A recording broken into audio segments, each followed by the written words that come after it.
Bonjour à tous mes futurs millionnaires et bienvenue sur CoinWatch 13. Aujourd'hui, je voudrais vous parler du Bitcoin principalement et vous faire un petit point sur la situation avec ce qui se passe en Ukraine. Donc vous savez, la Russie a envahi l'Ukraine.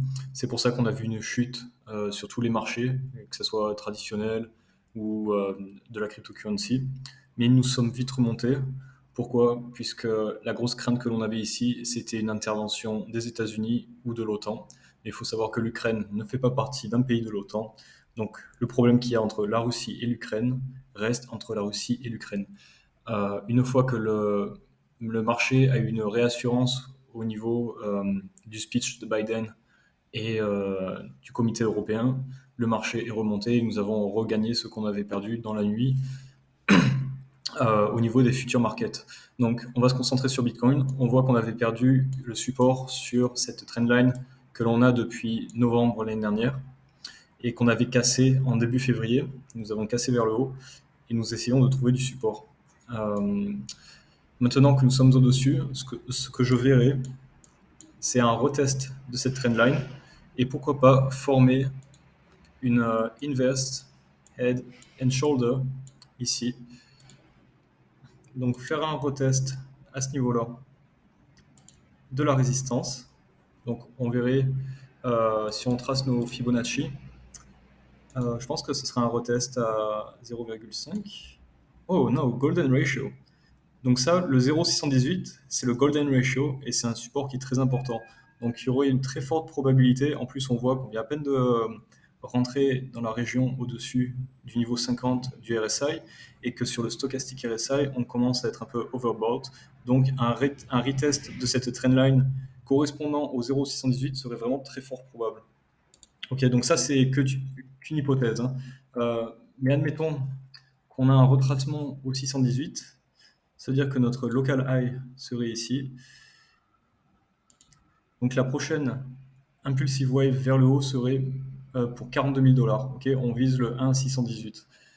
Et après de là, on verra. Ce qu'on veut voir avec Bitcoin, bien sûr, c'est monter comme ça en vague. On ne veut pas monter directement, sinon automatiquement, d'ici les prochaines heures ou les prochains jours, on perdra tout. Je voudrais vous montrer quelque chose aussi sur Bitcoin, sur un plus gros time frame au mois. Absolument que l'on ferme cette bougie au-dessus du 20 EMA, donc c'est le 20e exponentiel average, la moyenne exponentielle sur 20 semaines. Il faut qu'on ferme au-dessus de cette ligne jaune ici. Si on ferme en dessous, c'est très négatif pour Bitcoin et pour le reste du marché en général. Deux choses qui me disent qu'on ne va pas procéder à une chute en dessous de cette 20 EMA.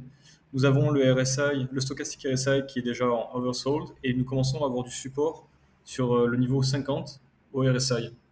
Quand on passe sur du weekly aussi, nous pouvons voir qu'on n'a pas encore formé une death cross entre la 20 EMA et la 55 EMA, ce qui est très négatif pour Bitcoin. Donc nous avons toujours une nouvelle opportunité pour pouvoir remonter et avoir ces deux EMA qui pourraient venir se toucher ici et on verrait Bitcoin repartir vers le haut et continuer son retracement vers les 60 000 $. On va passer vite fait sur XRP. XRP, comme vous pouvez le voir, ici, j'avais prédit dans la vidéo précédente qu'on allait faire un retest aux alentours des 62 centimes pour la bonne et unique raison que quand je voyais qu'on perdait du support sur la 50 EMA ici, nous allons faire un retest au 1,618 de cette Fibonacci et effectivement, nous avons retracé jusqu'à 62 centimes, ce qui correspond aussi exactement sur un plus gros time frame à la Fibonacci 0,5 de ce bull market. Vous voyez qui est une Fibonacci qui est très importante et qui apporte du support à XRP lors de son retracement vers le haut.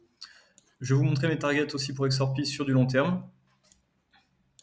Donc prochaine target, la région des 93 centimes. Donc on sait très bien que entre 93 centimes et 62 centimes, il y a aussi cette mid-range à 72-75 centimes où il y a beaucoup de résistance. On voit une grosse confluence au niveau des prix. Mais aussi, après 93 centimes, nous avons 95 centimes. Après le dollar, c'est un numéro symbolique. Voilà, il va y avoir une résistance tout à fait normale au niveau du dollar. et après on va pouvoir faire notre retracement vers le haut. La fin du bull market pour XRP, je vise un minimum de 13 dollars. Et si on arrive à une entente avec la SEC, que ce procès se termine, target maximum 1,618 de la Fibonacci à 27 dollars. 26-27 dollars, c'est ma target maximum pour XRP pour ce bull run. Ce qu'il faut regarder, bien entendu, c'est ce triangle dans lequel nous sommes depuis avril l'année dernière. Quand on a eu ce gros run-up en avril, nous avons trouvé une résistance au 786 et nous sommes restés dans ce triangle depuis le début et nous allons vers l'apex. Donc l'apex du triangle, la pointe ici, plus on est dans cette range, plus on va avoir une confluence entre les EMA, les Fibonacci et le triangle, et nous allons devoir décider si nous faisons une sortie vers le bas ou vers le haut. Mes prédictions sont très simples. Quand on est sur du daily, bon là on voit qu'on va aller faire un retracement vers le haut. Maximum, on pourrait toucher ce triangle et continuer notre confluence vers l'apex de ce triangle. Je vais vous montrer sur le weekly et sur le monthly. Sur le weekly, nous sommes en dessous du niveau 50 au RSI et nous sommes dans une range moyenne sur le stochastique RSI. Donc je ne pense pas qu'on va avoir assez de momentum pour pouvoir casser ce triangle vers le haut d'ici les prochains jours ou même la semaine prochaine, surtout avec la confluence qu'il y a avec les problèmes géopolitiques. Mais je pense que si on regarde sur le mois, d'ici le mois prochain, nous pourrons espérer des bonnes choses pour XRP. Nous avons un stochastique RSI qui commence à rentrer dans le oversold sur le mois, ce qui est très très favorable pour n'importe quel investissement que vous faites quand vous voyez un asset qui est en oversold sur le stochastique RSI. C'est un très très bon point d'entrée. Okay, mixez ça avec des EMA et des Fibonacci et vous pouvez avoir qu'un bon investissement sur du long terme. Sur du court terme, faites très attention. N'espérez pas avoir des gros retours sur investissement, à part si vous êtes sur du levier et que vous faites des trades raisonnables avec des stop loss. Mais sur du mois, nous avons un support ici au niveau 50 du RSI et nous commençons à être en oversold sur le stochastique RSI. Donc je pense que plus on va se rapprocher de la fin de ce triangle, plus on va avoir une opportunité de casser vers le haut.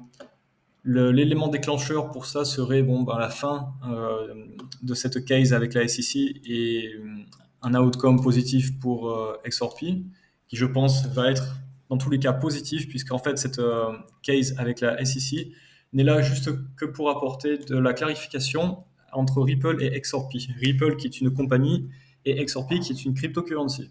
Voilà. Suivez-moi sur Twitter si vous voulez plus d'informations. Je poste pas mal de bêtises au quotidien, mais aussi pas mal d'informations concernant Bitcoin, le reste des marchés, et souvent aussi le Crypto Fear Index, qui aujourd'hui, je crois, est à 23 ou 25, ce qui est de la fear, ou extreme fear.